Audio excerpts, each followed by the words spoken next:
아멘. 할렐루야. 우리 좌우에 계신 분 인사하겠습니다. 이렇게 인사하십시다. 은혜를 사모하십시오. 인사하겠습니다.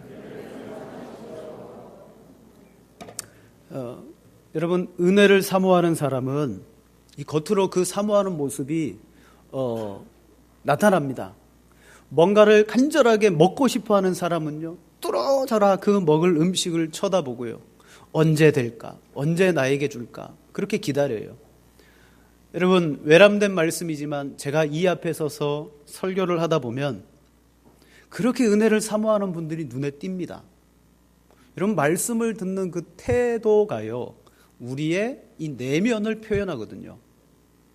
그래서 말씀을 들을 때 눈동자도 그렇고 얼굴의 각도도 그렇고 몸의 각도도 그렇고, 여러분, 그게 그 하나하나가 아주 그냥 은연중에 나타나는 몸짓 같지만 달라졌잖아요.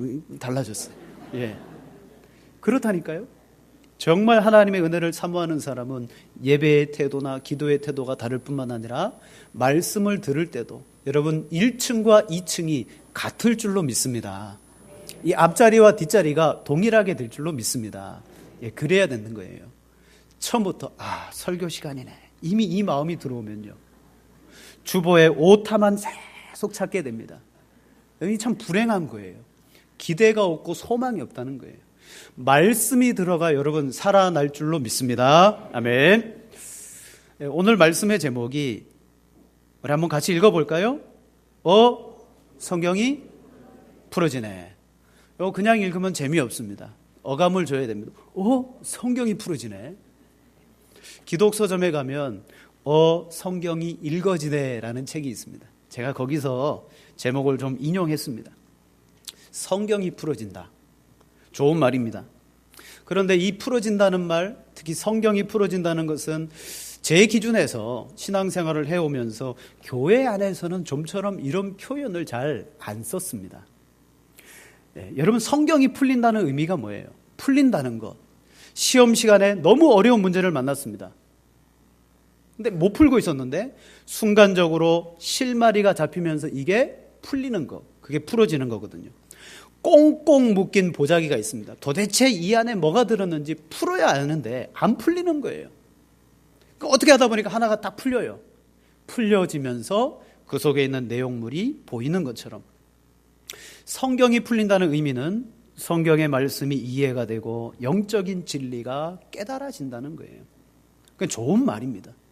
우리는 하나님의 말씀이 여러분 믿어지고 이 말씀이 이해가 되도록 저와 여러분들은 성경을 깊이 연구해야 될 줄로 믿습니다. 오늘도 죄송스럽지만 이단에 대한 말씀을 또 하겠습니다.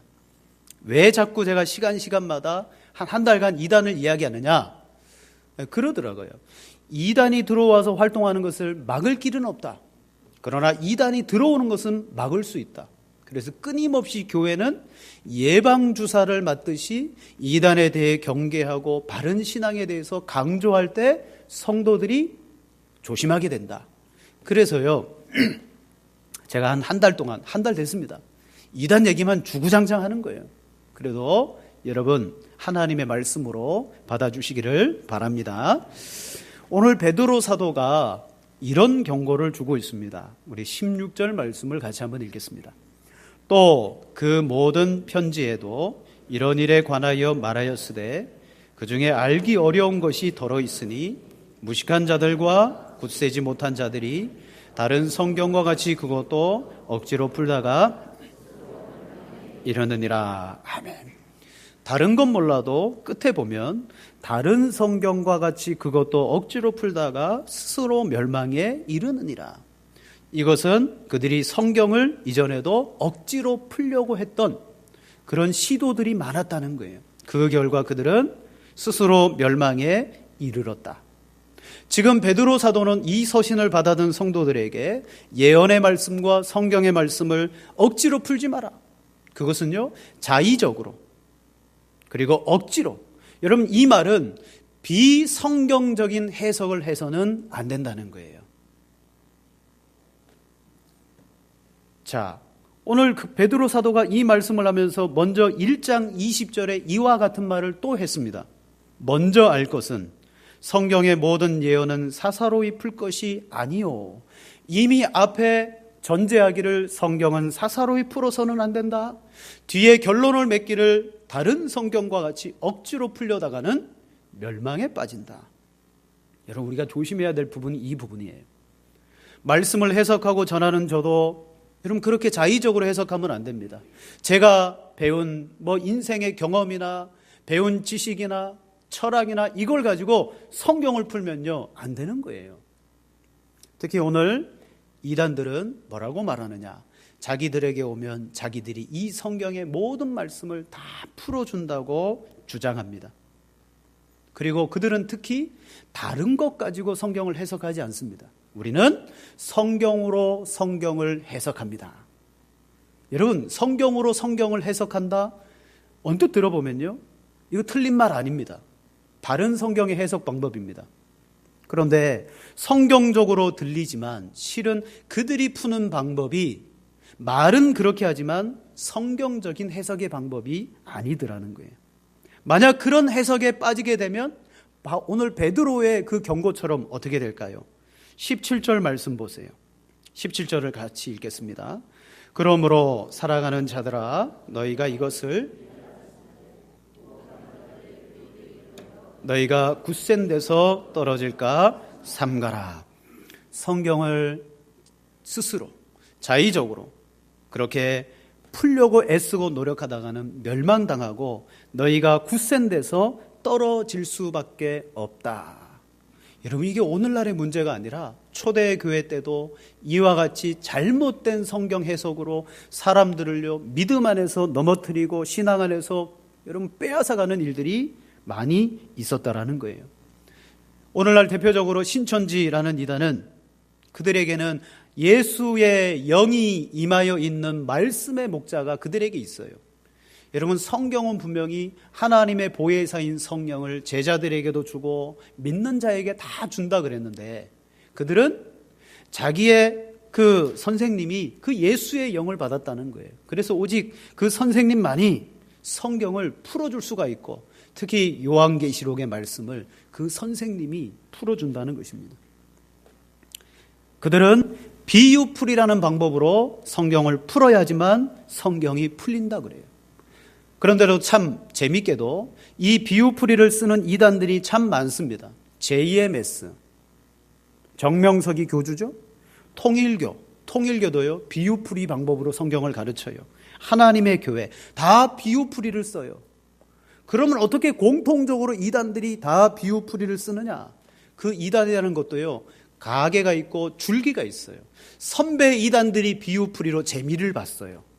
그러니까 선배들이 사라지고 나니까 배운 바 후배들 이단들이 이걸 써먹는 겁니다. 그런데 우리는 몰라요. 야, 비유로 성경을 푸니까 다 풀리네? 사랑하는 여러분, 과연 그것이 맞을까? 비유로 성경을 푸는 것, 성경은 다 비유로 되어 있다는 것, 그 전제가 맞는지 우리는 이 시간 확인해 봐야 된다는 사실입니다. 여러분, 수학이라는 과목은요 어떻게 이 수학을 풀게 됩니까? 거기에는 공식과 원리라는 게 있어요. 근데 수학도 이 공식과 원리가 하나만 있는 게 아니잖아요. 수백 가지, 수천 가지 문제에 따라서 대입해야 되는 공식이 다 다릅니다. 그런데 이단들은요 성경을 해석할 때는 오직 비유풀이와 짝풀이, 성경은 비유가 다 짝이 맺어져 있다, 그렇게 풀면 성경은 다 풀린다고 그들은 주장합니다. 여러분, 성경이 비유와 상징이 있는 것은 맞습니다. 근데 그들의 말처럼 성경은 다 비유로 되어져 있고 상징으로 되어져 있는 것이 아니에요. 어떤 부분은 비유지만 나머지 것들은 아닙니다. 어떤 부분은 상징이지만 나머지 것들은 아니라는 거예요. 또 예수님께서 비유로 말씀하실 때는 굳이 비유로 가르쳐 주셔야 됐습니다. 그러나 비유를 가르쳐 주신 다음에는 꼭 뭐 했느냐? 해석해 주셨어요. 그러니까 이미 비유라는 것이 성경 가운데 해석되어져 있는 거예요. 이단이 비유를 풀어야 된다고 말하는 것 자체가 이거는요 맞지 않아요. 예수님이 다 해석해 주셨는데 뭘 또 푸느냐? 자, 첫 번째로 성경은 비유로 기록되어져 있을까? 여러분, 이런 말이 있습니다. 첫 단추를 잘못 끼우면 마지막 단추를 끼울 구멍이 없어진다. 우리가 잘 쓰는 말이잖아요. 첫 단추를 잘 끼워야 된다. 근데 저는요, 이게 그냥 보통 사람들이 했던 말인 줄 알았어요. 근데 찾아보니까 이 말을 누가 했을까요? 괴테가 했더라고요. 괴테. 자, 이게 뭐예요? 아주 중요한 원리 아닙니까? 첫 단추가 잘못 들어가면 마지막 단추는 들어갈 구멍이 없습니다. 처음에 시작이 잘못되어지면 결론은 잘못 도출되는 거예요. 자, 신천지나 이단에서는요, 비유풀이가 중요하고 이 비유풀이로 성경은 다 해석된다. 이게 첫 단추예요. 그래서 오는 사람들마다 다 비유풀이의 방법으로 그들에게 성경을 보도록 세뇌시킵니다. 그들은 왜 이 비유풀이에게 집착하느냐? 결론은 요한계시록을 해석하기 위해서예요. 요한계시록에 보면 그건 서신서고 예언서잖아요. 특히 요한계시록 가운데는요, 상징들이 너무 많이 나와 있어요. 그래서 우리가 요한계시록은 어렵다, 우리는 풀 수 없다, 해석할 수 없다, 그런 선입견을 가지고 있는데 결코 그렇지 않습니다. 그들이 요한계시록을 해석해야 될 이유가 있습니다. 너무 많은 상징들이 들어있기 때문에 비유와 상징을 해석해서 자기들의 교리에 맞추어서 그것을 풀어내면요, 마지막 결론이 뭘로 나타나게 되냐면 성경에 나와 있는 계시록의 모든 실상이 과천에서 이루어진다, 한국에서 이루어진다, 그리고 재림주는 이만희 선생님이다. 이게 믿어지는 거예요. 이 실상을 그들에게 엮어내기 위해서 처음에 비유풀이를 가르쳐주고 짝교리를 가르쳐줘요. 그래서 이 두 개의 기초를 딱 갖추어 놓고 계시록을 딱 배우게 하면요, 계시록이 그렇게 들리는 거예요. 여러분, 비유풀이로 시작해서 요한계시록의 실상이 이단에서 이루어지고 신천지에서 이루어진다. 그걸 하기 위해서 첫 단추인 비유풀이를 말하는 겁니다. 전제죠, 전제. 성경은 다 비유로 되어져 있다. 그래서 그들이 이걸 말하기 위해서 핵심 구절을 한 가지 도출해냅니다. 자, 마태복음 13장 34절 우리 한번 같이 읽겠습니다. 예수께서 이 모든 것을 무리에게 비유로 말씀하시고 비유가 아니면 아무것도 말씀하지 아니하셨으니 이는 선지자를 통하여 말씀하신 바 내가 입을 열어 비유로 말하고 창세로부터 감추인 것들을 드러내리라 하심. 아멘. 여러분, 이단들이 이 말을 딱 꺼내는 거예요. 봐라, 예수께서 이 모든 것을 무리에게 비유로 말씀하시고 비유가 아니면 아무것도 말씀하지 아니하셨다. 맞아요, 틀려요? 맞잖아요. 오늘 이 구절을 보니까 예수님은 모든 걸 무리에게 비유로 말씀하셨대요. 비유가 아니면 아무것도 말씀하지 않으셨어요. 이단들은 이걸 가지고 봐라, 예수님은 비유가 아니면 아무것도 말씀하지 않으신다. 성경은 비유다. 자, 이제 제가 말씀드립니다. 예수님이 비유로 가르치셨습니다. 그런데 그들이 주장하는 것처럼 성경은 모든 것이 비유로 되어져 있느냐? 아니에요. 이단의 특징은 요 한두 구절을 딱 뽑아가지고 전체화시키는 것이 문제인 거죠. 분명히 34절에 이 모든 것을 비유로 가르치셨다라고 그랬어요. 그러면 이 모든 것이 성경 말씀 전체인가? 우리는 성경을 찾아봐야 됩니다. 우리 마태복음 13장 본문 이 구절이 나오기까지 그 앞에 있는 내용을 잘 살펴봐야 됩니다. 뭐냐? 예수님은 지금까지 4가지의 비유를 무리들에게 들려주셨어요. 씨 뿌리는 비유, 가라지 비유, 겨자씨 비유, 누룩 비유예요. 그리고 나서 34절 말씀이 딱 나오는 거예요. 예수께서 이 모든 것을 무리에게 비유로 말씀하시고. 여러분, 그렇다면 이 모든 것은 성경 전체를 말합니까? 지금까지 무리에게 가르쳐 주신 4가지의 비유를 말합니까? 4가지의 비유예요. 앞뒤 문맥 속에서 이 모든 것은 4가지의 비유인데 이 구절을 딱 띄어서 모든 것을 비유로 말씀하셨다. 성경은 비유다. 전제가 되는 거예요. 즉 우리가 성경을요 그렇게 읽으면요 다 그렇게 보게 되어져 있어요. 여기서 말하는 비유는 바로 앞에서 나오는 4가지 비유예요. 그럼 하나 더 확증해 드립니다. 마태복음 13장 53절. 뒤에서 이제 몇 구절입니다. 이렇게 말합니다. 예수께서 이 모든 비유를 마치신 후에 그곳을 떠나서라고 말씀하셔요.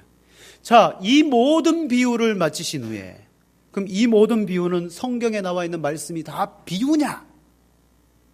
이 모든 비유라는 것은 무리들과 제자들에게 말씀하신 이상의 7가지 비유를 다 가르치신 후에 떠나가셨다는 말이에요. 그러면 방금 읽었던 마태복음 13장 34절, 35절은요, 그 구절과 그 상황 속에서의 말씀이지 이것을 전체의 말씀으로 확대 해석할 수 있다 없다? 없다. 그렇게 해석하면 안 된다는 거예요. 아주 무리가 있는 말씀이에요. 물론 말은 돼요. 말은 되지만 성경의 의도는 그것이 아니다. 방금 무리들에게 가르쳐 주신 4가지 비유, 제자들에게 말씀하신 총 7가지의 비유가 이 문맥 속에서 모든 비유라는 거예요. 그러므로 예수님은 말씀을 가르칠 때 전체가 다 비유는 아니라는 거예요. 두 번째, 이단들은 이렇게 말합니다. 예수님은 알아듣지 못하게 하려고 비유로 가르쳤다. 알아듣지 못하게 하려고. 예수님이 비유로 하신 목적이 뭔지 압니까? 믿지 않는 자들에게 알아듣지 못하게 하기 위해서입니다. 그래서 그들이 또 하나의 말씀을 여러분 전제로 던져줍니다. 말씀 볼까요? 마태복음 13장 13절로 16절. 우리 한 절씩 기니까 교독하겠습니다. 제가 먼저 봅니다. 그러므로 내가 그들에게 비유로 말하는 것은 그들이 보아도 보지 못하며 들어도 듣지 못하며 깨닫지 못함이니라.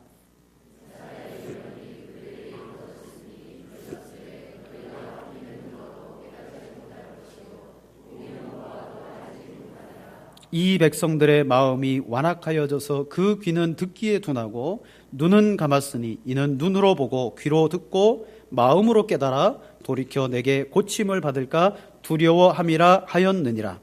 그러나 너희 눈은 봄으로 너희 귀는 들음으로 복이 있도다. 아멘.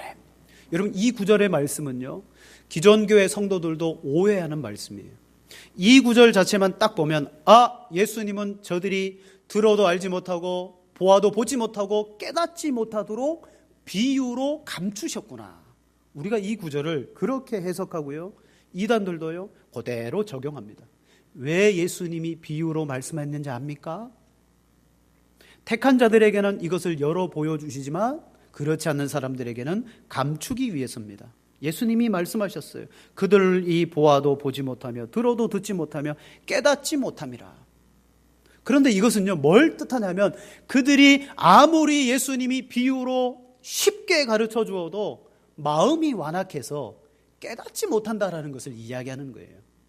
예수님께서 아예 그들에게 못 듣게 하려고 감추었다라는 말씀이 아닌 거죠. 자, 비유라는 것 자체가 어떤 기능을 가지고 있는지 우리는 좀 살펴보십시다. 비유가 뭐예요? 비근한 예로 어른이 어린아이에게 뭔가를 설명해야 돼요. 그런데 설명하려고 하니까 이 언어가 너무 어려워요. 개념이 너무 어려워요. 그래서 어린아이에게는요, 어른이 알고 있는 아주 고등 언어로 말할 수 없습니다. 이 아이에게는요, 그림 언어, 그림으로 설명하고 쉽게 설명해야지 알아듣는 거예요. 비유가 가진 기능이 그런 거예요. 비유라는 것 자체가 이해하기 어려운 것을 온갖 사물과 우회적인 것으로 우리에게 쉽게 받아들이도록 설명하는 것이 비유입니다. 그런데 예수님이 그걸 알아듣지 못하게 비유로 했다고요? 이거 충돌이 되는 거예요. 지금 예수님께서는 마태복음 13장에서 하나님의 나라를 설명해야 됩니다. 여러분, 하나님의 나라를 설명하면요, 다 알아들을까요? 우리는 사람의 일도 모르는데 어떻게 영원한 하나님의 나라를 이해하겠습니까? 그러니까 예수님께서 7가지의 비유를 통하여서 이들이 쉽게 알아들을 수 있도록 설명해 주었어요. 그런데 문제는 뭐예요? 이사야 선지자가 지적했던 것처럼 아무리 그들에게 하나님의 말씀을 전해도 그들의 마음이 완악하니까 들어도 듣지 못하고 보아도 보지 못하는 상태에 놓여 있다는 거예요. 그게 바로 안타까움을 표시하는 거지 말씀을 비유로 감추었다는 게 아니에요. 예수님도 이사야 선지자가 했던 말을 지금 확인해 주셨어요. 이들의 상태가 그렇다. 여러분, 이단이 말하는 것처럼 너희에게 아무리 가르쳐봤자 너희는 듣지도 않을 거니까 내가 비유로 다 감추어 놓겠다, 이런 뜻이 아닙니다. 여러분, 예수님은요 결코 그런 마음으로 공생의 사역을 하신 적이 한 번도 없어요. 물론 바리새인과 서기관들과 제사장들이 예수님을 대적했지만 그들에게도 회개와 책망의 말씀을 주시며 구원에 이르도록 예수님은요 애쓰셨어요. 그게 어디 나왔느냐? 마태복음 23장 37절입니다. 우리 함께 읽겠습니다. 예루살렘아 예루살렘아 선지자들을 죽이고 내게 파송된 자들을 돌로 치는 자여, 그 새끼를 날개 아래 모음같이 내가 내 자녀를 모으려 한 일이 몇 번이더라. 그러나 너희가 원하지 아니하였도다. 아멘. 예수님께서 예루살렘, 그 안에 살고 있는 예루살렘 성 사람들을 보면서 안타까워하시며 눈물 지으며 하신 말이잖아요. 뭐예요? 선지자들을 죽이고 내게 파송된 자들을 돌로 치는 자요. 그런 사람들이 예루살렘에 살아요. 암탉이 새끼를 날개 아래 모음같이 내가 내 자녀를 모으려 한 일이 몇 번이냐. 그들이 못 알아듣도록 비유로 감춘 게 아니라 오히려 비유로 쉽게 알아듣도록 그렇게 이야기했는데 그들은 어떻게 했다고요? 주님의 그 품음을 거부하고 벗어났다는 거예요. 예수님은 그것을 안타깝게 여기는 것이 바로 오늘 이 구절입니다. 예수님의 마음이에요. 예수님은 할 수만 있으면 누구든지 다 알아듣고 하나님의 나라와 천국을 보기를 원했어요. 그런데 이단은요, 이 한 구절을 톡 띄어다가 봐라, 성경은 비유다, 봉해졌다, 아무도 못 알아듣게 했다, 우리만이 그것을 풀어낸다. 그런데 그 한 구절만 보면 안 돼요. 오히려 성경은요 반대로 이야기하는 구절이 있습니다. 자, 우리 마가복음 4장 33절 34절 두 절을 같이 봅니다. 예수께서 이러한 많은 비유로 그들이 알아들을 수 있는 대로 말씀을 가르치시되 비유가 아니면 말씀하지 아니하시고 다만 혼자 계실 때에 그 제자들에게 모든 것을 해석하시더니. 아멘. 여기 보시면 그들이 알아들을 수 있는 대로 말씀하셨는데 비유가 아니면 말씀하지 않았대요. 그들이 알아들을 수 있도록 비유로 가르쳤다. 그러면 여기서 말하는 그들은 누구냐? 도대체 그들이 누구냐? 12명의 제자들입니까? 아니요. 마가복음 요 본문 4장 1절과 2절에 딱 올라가기만 해도 나와요. 예수께서 다시 바닷가에서 가르치시니 큰 무리가 모여들었거늘 예수께서 바다에 떠있는 배에 올라앉으시고 온 무리는 바닷가 육지에 있더라. 이에 예수께서 여러 가지 비유로 가르치시니 그 가르치시는 중에 그들에게 이르시되. 여기서 말하는 그들은 누굽니까? 딱 12제자입니까? 아니요. 온 무리들이라는 거예요. 지금 예수님이 온 무리에게 잘 알아듣도록 비유로 가르치시는 거예요. 즉 이 말씀은 무엇입니까? 영적인 진리를 평범한 우리가 비유 가운데 쉽게 듣도록 설명해 주시는 예수님입니다. 그들에게 비유로 알도록 말씀하셨다. 그들은 선택된 12제자만이 아니에요. 모든 무리들을 말하는 것입니다. 그러므로 예수님의 비유는요 봉해진 것이 아닙니다. 감추어진 것이 아닙니다. 그런데 우리가 한 가지 더 여기서 생각해 볼 것은, 그러면 요한계시록은 뭡니까? 요한계시록은 제가 앞서 말씀드린 대로 요한계시록은 상징이 많이 있어서 우리가 그것을 풀기가 어려워서 우리는 해석 못하는 책으로 인정한다라고 그렇게 말했습니다. 요한계시록 안에는 상당히 많은 상징이 들어있습니다. 짐승, 바벨론, 네? 그 외에 수많은 상징들이 들어있어요. 왜 계시록은 이렇게 많은 상징을 써야 됐을까? 그냥 우리에게 직설적으로 이야기하면 얼마나 알아듣기 쉬울까? 왜 상징을 이렇게 많이 썼을까? 그것은 요한계시록이라는 서신서 자체에 여러분 아주 특징을 우리가 알아야 됩니다. 왜 계시록이 쓰여졌습니까? 이 편지를 받아보는 이들은요 핍박을 당하는 상태입니다. 로마로부터, 핍박자들로부터 박해를 당해요. 심한 박해의 시대입니다. 지금 사도 요한조차도 박해를 당해서요 유배를 당한 상황이에요. 사도 요한이 박해를 당하는 그리스도인들에게 여러분 이 박해를 이기십시오. 곧 주님이 오십니다. 여러분을 박해하는 그 사람들, 그 무리들, 그들을 여러분 누군지 아십시오. 아주 직설적으로 이야기하면요, 이게 다 드러나니까 요한은 이 편지를 받아드는 성도들이 알기 쉬운 상징을 썼어요. 자, 우리는 여기에 나타나는 상징이 뭔지 잘 몰라요. 왜 모르느냐? 이 요한계시록의 상징은 구약 성경의 서신서, 다니엘, 에스겔, 스가랴, 이 서신서에 있는 상징들을 많이 끌어다 썼거든요. 그래서 이 편지를 받는 그 성도들은 구약의 지식을 이미 가지고 있습니다. 구약의 지식을 가지고 요한계시록을 딱 보니까 이게 무슨 말인지 다 아는 거예요. 이 상징이 구약에서 뭘 뜻하는지가 다 나와요. 우리는 문제가 있어요. 여러분, 구약에 능통하십니까?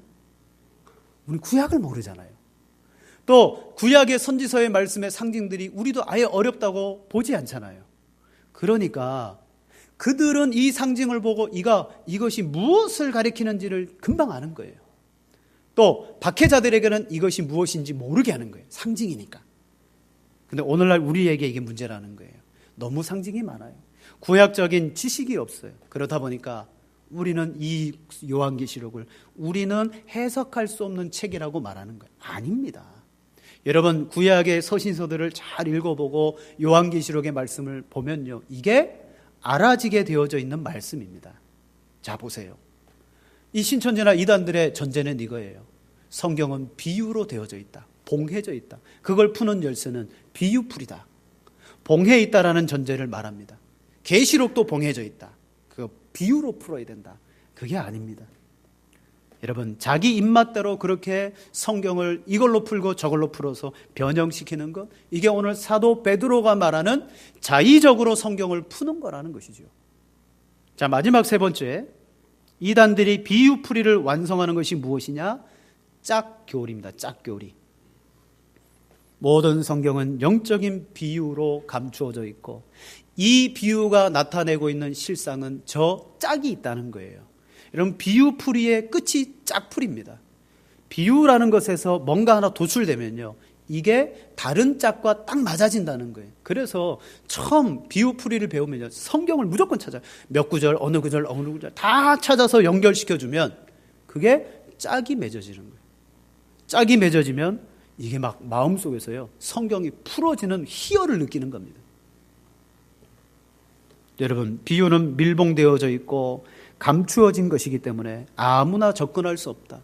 우리만이 그것을 풀어내고, 그리고 그 비유는 짝교리와 함께 이루어진다. 여러분, 이단들이 비유풀이와 함께 이 짝풀이를 말하는 이유가 뭐냐면, 그렇게 매칭시켜주고 요한계시록으로 딱 넘어가면요, 짝이 탁탁탁 맞아지면서 결론이 나오는데 우리가 구원받는다는 거예요. 신천지가 이 한국 땅에서 이루어진다는 거예요. 이 실상을 어거지로 만들어내기 위해서 이 비유풀이를 하는 거예요. 그래서 이 신천지의 교리는 뭐예요? 여러분, 사람이 집을 지을 때 제일 처음 설계도를 만들잖아요. 설계도를 딱 만들어 놓고 설계도대로 제목들을 하나하나 세워갖고 집을 만듭니다. 근데 신천지의 교리는 뭐예요? 실상이라는 것을 먼저 만들어놔요. 집을 만들어놔요. 집을 딱 만들어 놓고 이 집에 맞게끔 설계도를 그린 게 뭐냐면 비유풀이고 짝풀이라는 거예요. 그래서 역으로 들어가는 거예요. 그렇게 설계를 해서 만들어 놨기 때문에 비유풀이를 배우고 짝풀이를 배우면 그냥 집이 완성되어져 버리는 거예요. 자, 그들이 성경은 다 짝이 있다라는 것을 도출하기 위해서 전제하는 말씀이 있습니다. 첫 단추가 있는데 이사야 34장 16절입니다. 우리 함께 봅니다. 너희는 여호와의 책에서 찾아 읽어보라. 이것들 가운데서 빠진 것이 하나도 없고 제 짝이 하나 없는 것이 하나 없으리니 이는 여호와의 입이 이를 명령하셨고 그의 영이 이것들을 모으셨음이라. 아멘. 16절 말씀에 딱 도출되는 말이 뭐냐면 여호와의 책을 찾아보라. 이것들 가운데 빠진 것이 없고 제 짝이 없는 것이 없다. 여호와의 책, 짝, 하나님의 말씀은 다 짝이 있다. 이렇게 전제하거든요. 이것도 이 한 구절을 딱 띄어다가 우리에게 말하니까 그렇게 들리죠. 그런데 15절 말씀 우리 다 같이 봅니다. 부엉이가 거기에 깃들이고 알을 낳아 까서 그 그늘에 모으며 솔개도 각각 제 짝과 함께 거기에 모이느라. 16절 이어서 읽습니다. 너희는 여호와의 책에서 찾아 읽어보라. 이것들 가운데서 빠진 것이 하나도 없고 제 짝이 없는 것이 없으리니 아멘. 앞구절과 읽어보면 이 말씀이 하나님의 말씀에 짝이 없다는 거예요? 아니면 앞에 솔개와 부엉이와 같은 동물의 짝이 없다는 거예요? 동물의 짝이에요. 그럼 이단의 성경의 해석은요, 구절과 문맥과 흐름과 이 모든 것 무시. 왜? 그걸 알게 되면 신천지의 교리가 세워지지 않으니까. 이 구절을 탁 명시함으로 말미암아 그들에게 이것이 비유풀이고 이것이 짝풀입니다. 자, 예를 들면 예수님이 씨를 뿌렸다 그랬습니다. 씨는 뭡니까? 도대체 씨가 뭘까요? 성경을 찾아볼까요? 하면서 누가복음 8장 11절을 찾아봐요. 이 비유는 이러하니라. 씨는 하나님의 말씀이요, 씨는 비유예요. 봉해진 거예요. 이 봉해진 것의 실상인 짝을 찾았는데 그게 뭐냐? 하나님의 말씀이요. 여러분, 여기까지는 성경적입니다. 예수님의 말씀, 씨가 하나님의 말씀 맞아요? 틀려요? 맞아요. 씨가 하나님의 말씀 맞아요. 그런데 여기서 한 걸음 더 나가요. 다른 짝을 찾죠. 구약의 말씀에 짐승의 씨가 있고 사람의 씨가 있다. 그러면서 가라지 비유를 연결시켜 버립니다. 인자가 좋은 씨를 뿌렸는데 일꾼이 다음날 가보니까 가라지가 났어요. 어떻게 된 것입니까? 악한 자가 와서 악한 씨를 뿌렸구나. 여기서 두 가지 씨가 나와요. 좋은 씨와 악한 씨. 이것을 가지고 신천지에는 좋은 씨, 생명의 말씀이 있고, 기존 교회는 가라지다. 여기 뿌린 밭이 뭐냐? 교회인데, 교회는 가라지인데 거기는 말씀이 없다. 그래서 추수꾼들이 교회 안으로 들어오는 이유가 뭐냐면 그 교회를 추수해서 가야 된다는 거예요. 가라지들은 말씀이 없으니까.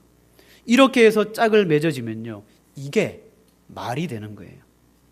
그래서 신천지에 들어간 사람들이 비유풀이, 짝풀이를 배우면서 세 가지의 느낌을 갖는다고 합니다. 첫째는요, 야, 너무나 성경적이다.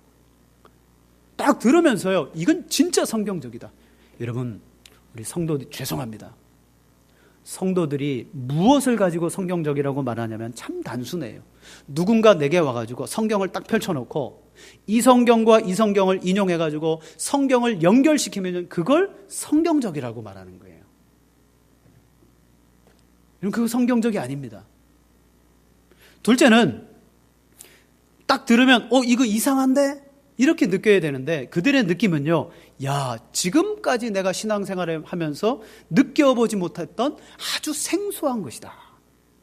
신기하게 느낀다는 거예요. 여러분, 이런 말씀을 들으면요, 좀 이상한데? 이게 정상이에요. 그런데요, 이미 비유와 짝풀이에 조금 맛보면요, 신비한 거예요. 너무너무 신비해요.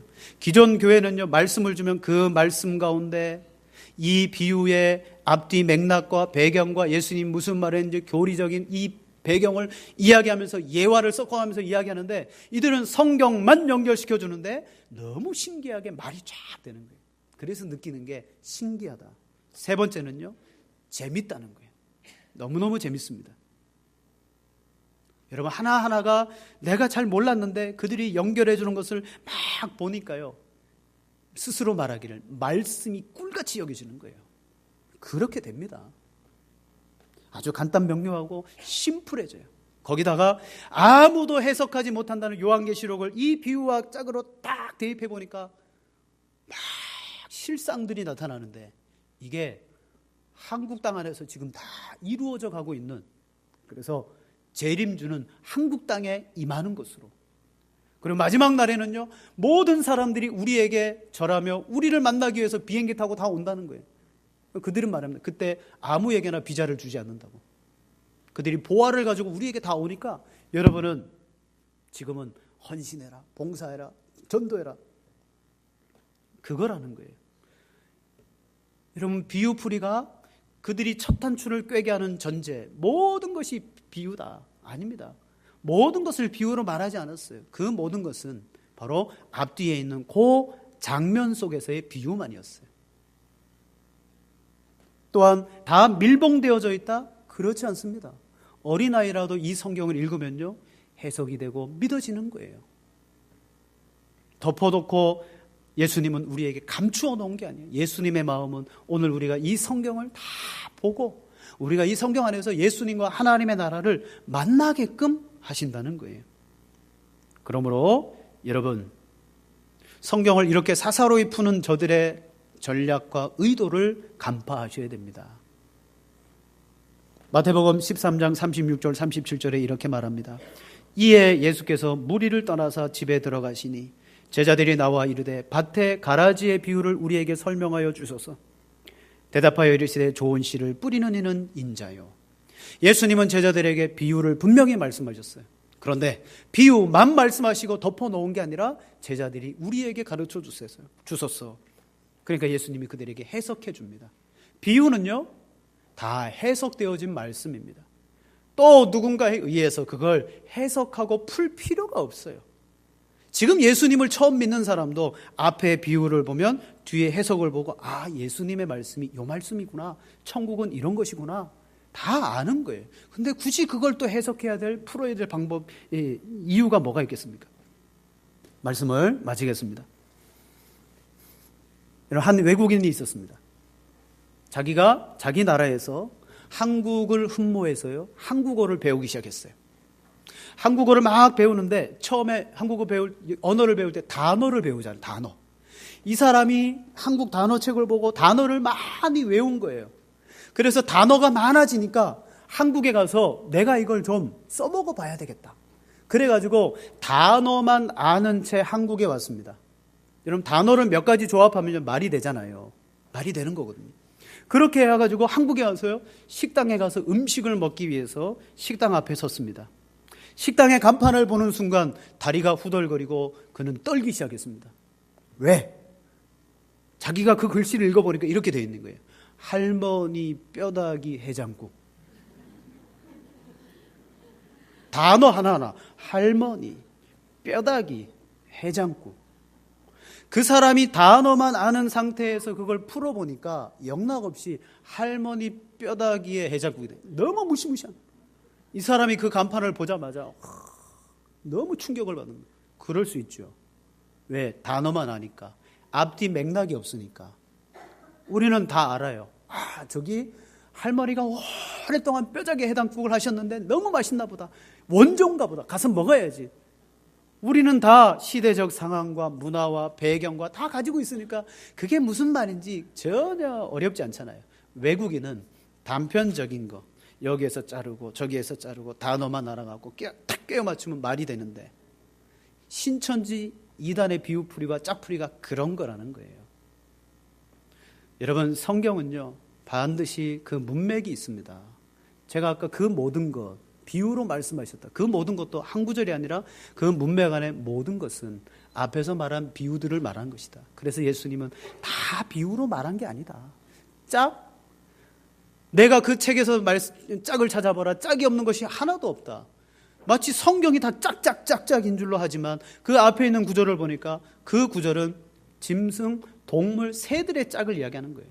이 세상에 짝이 없는 생물이 없다는 거죠. 그걸 가지고 여러분 성경에다 그대로 대입하니까. 그러니까 문제는 그거예요. 우리가 성경을 잘 배워야 되는 거예요. 바른 성경의 눈을 가지고 있어야 되는 거죠. 성경의 해석과 흐름이 어떻습니까?